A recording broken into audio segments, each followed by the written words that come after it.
Em nome do Pai, do Filho e do Espírito Santo. Amém. Meu irmão, minha irmã, graça e paz, que a graça amorosa de Deus esteja no seu coração, na sua vida. Nós somos chamados a acolher a cada dia a palavra de Deus. Por isso, abramos o coração para ouvir o Santo Evangelho, palavra santa que Deus nos dirige neste dia. Evangelho de Jesus Cristo, segundo Lucas 15, 1 a 3, 11 a 32. Naquele tempo, os publicanos e pecadores aproximavam-se de Jesus para o escutar. Os fariseus, porém, e os mestres da lei, criticavam Jesus. Este homem acolhe os pecadores e faz refeição com eles. Então Jesus contou-lhes esta parábola. Um homem tinha 2 filhos. O filho mais novo disse ao pai: Pai, dá-me a parte da herança que me cabe. E o pai dividiu os bens entre eles. Poucos dias depois, o filho mais novo juntou o que era seu e partiu para um lugar distante. E ali esbanjou tudo numa vida desenfreada. Quando tinha gasto tudo o que possuía, houve uma grande fome naquela região e ele começou a passar necessidade. Então foi pedir trabalho a um homem do lugar que o mandou para o seu campo cuidar dos porcos. O rapaz queria matar a fome com a comida que os porcos comiam, mas nem isso lhe davam. Então caiu em si e disse: Quantos empregados do meu pai têm pão com fartura, e eu aqui morrendo de fome? Vou-me embora, vou voltar para meu pai e dizer-lhe: Pai, pequei contra Deus e contra ti. Já não mereço ser chamado teu filho. Trata-me como um dos teus empregados. Então ele partiu e voltou para seu pai. Quando ainda estava longe, seu pai o avistou e sentiu compaixão. Correu-lhe ao encontro, abraçou-o e cobriu-o de beijos. O filho então lhe disse: Pai, pequei contra Deus e contra ti. Já não mereço ser chamado teu filho. Mas o pai disse aos empregados: Trazei depressa a melhor túnica para vestir meu filho, e colocai um anel no seu dedo e sandália nos pés. Trazei o novilho gordo e matai-o. Vamos banquetear. Porque este meu filho estava morto e tornou a viver.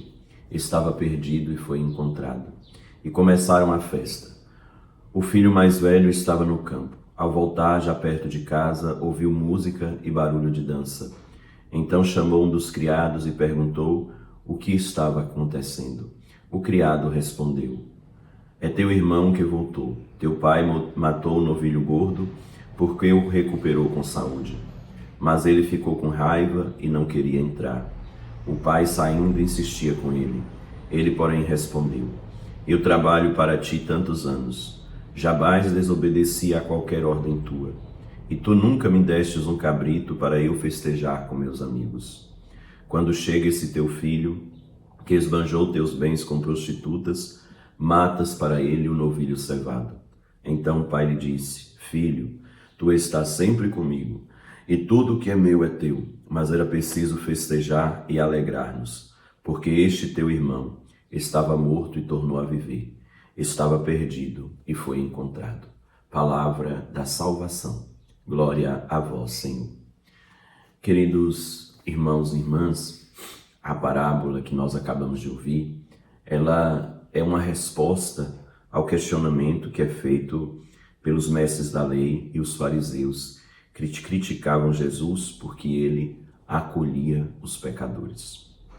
É muito interessante a gente ter consciência disso, né? De que essa parábola ela vem para poder dar uma resposta a essa crítica que apresentam a Jesus, porque aí a gente vai compreender todo esse contexto dessa história, o que Jesus mesmo deseja dizer ao contar esta parábola. Gostaria de lembrar alguns elementos, porque é tão profunda essa parábola que a gente não consegue em pouco tempo fazer uma explicação, uma explanação satisfatória dela, mas aí dá para a gente apresentar alguns elementos.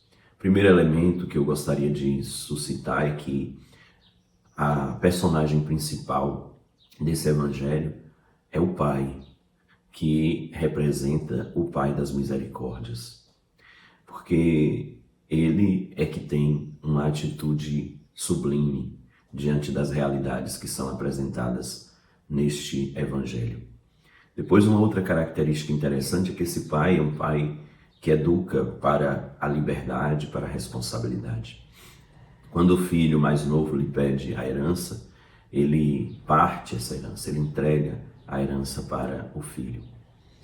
E ele dá, né? Ele confia naquilo que ele já entregou ao filho antes, que foi todo o seu amor, toda a sua dedicação, a educação que deu. O que o filho vai fazer com tudo que recebeu é responsabilidade agora dele, mas esse pai sabe do que fez. E o mais importante que o pai fez foi que ele semeou no coração do filho o amor. É muito importante que a gente lembre disso, porque isso vai ser decisivo na tomada de atitude do filho. E esse filho vai embora, gasta tudo o que tem, e quando ele já está sem nada, que ele vai trabalhar para cuidar de porcos, e que ele é tão desprezado nessa situação, que ele é considerado menos mesmo do que um animal, porque o Evangelho fala que ele tinha vontade de matar a fome com a comida que os porcos comiam, e nem isso lhe era favorecido, nem isso era permitido que ele fizesse. Esse filho, ele tem aí nesta hora uma lembrança do amor que o pai semeou dentro do seu coração. Então esse filho, ele pedindo a herança, ele quer matar o pai, ele quer eliminar o pai da sua vida, achando que ele poderia viver bem sem o pai. É muita gente que acha que pode matar Deus, né, na sua vida e pode viver sem ele. Porém, o amor do pai, o amor de Deus, permanece sempre presente na vida dos homens e mulheres. O amor do pai permanece presente na vida deste filho. E é isto agora, nesse momento de dificuldade, em que ele não vê muita esperança, esse amor é novamente despertado, porque apesar dele ter desejado matar o pai da sua vida, o amor do pai não morre. E ele então volta, decidido agora a assumir não uma posição de filho, porque ele se sente indigno de ser filho. Ele vai com esse propósito: pai, pequei contra Deus e contra ti, já não mereço ser chamado como teu filho, trata-me como um dos teus empregados. E o pai, que está sempre vigilante, esperando o filho, o recebe com um abraço. E na hora que este filho fala aquilo que é verdade, que ele pecou, que ele não merece ser chamado filho, antes dele dizer para tratá-lo com empregado, o pai chama os empregados e providencia que ele seja readmitido naquela família como filho, com todos os direitos que tinha quando foi embora. Porque para o pai, o filho é sempre filho. Ele nunca sairá dessa condição de filho. Por quê? Porque o pai ama.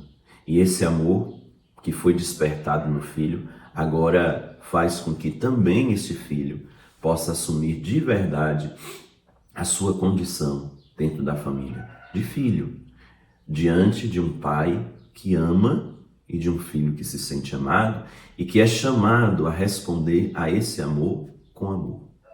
Depois vem o outro filho, que também foi sempre amado, mas que não experimentou de verdade o amor. E ele vem ao pai e diz: olha, esse teu filho aí gastou tudo, e agora você mata o novilho gordo para fazer festa. E o pai, para resgatar o amor neste filho, vai dizer: este teu irmão. O filho mais velho, ele quis excluir a sua familiaridade, a sua irmandade, fraternidade com o filho mais novo, dizendo: este teu filho, dizendo para o pai. Mas o pai, para resgatar o amor no coração desse seu filho mais velho, ele diz: este teu irmão, para lembrar que eles são irmãos, para lembrar a nós que nós todos somos irmãos e irmãs. E aí fica a pergunta: esse filho entrou para a festa ou não? Depende. Esse filho somos nós, que precisamos fazer a experiência de festejar com alegria a volta de um irmão para o caminho certo. Os fariseus e os publicanos são representados nesse filho mais velho, que não consegue compreender como é que Jesus se aproxima dos pecadores. Por que que ele faz isso? Porque justamente o pai nunca deixa de amar os seus filhos, mesmo quando esses entram num caminho que não é o caminho certo. E esses, quando se abrem, assim como o filho mais jovem, podem ser acolhidos. Mas muitas vezes, quem anda no caminho mesmo errado é quem já se sente muito santo e acha que deve viver uma religião sem gente, uma religião sem amor ao próximo. Esta é a crítica que Jesus faz. Que nós entremos na festa com Jesus e com o Pai das Misericórdias para, junto com eles, nos alegrar com tantos irmãos e irmãs que voltam ao coração do Pai. E que nós, sendo também filhos mais jovens, porque muitas vezes temos essas características, que quando errarmos, quando pecarmos, não tenhamos medo de voltar ao Pai das Misericórdias e nos entregar com todo o nosso ser ao seu abraço generoso que nos acolhe sempre como filhos e filhas amados. Meu querido irmão, querida irmã, eu desejo a você uma luz grandiosa para poder abrir o coração para viver essa proposta do Evangelho. E que o Senhor nos abençoe, Pai, Filho e Espírito Santo. Amém. Um bom dia, fica com Deus, um abraço forte.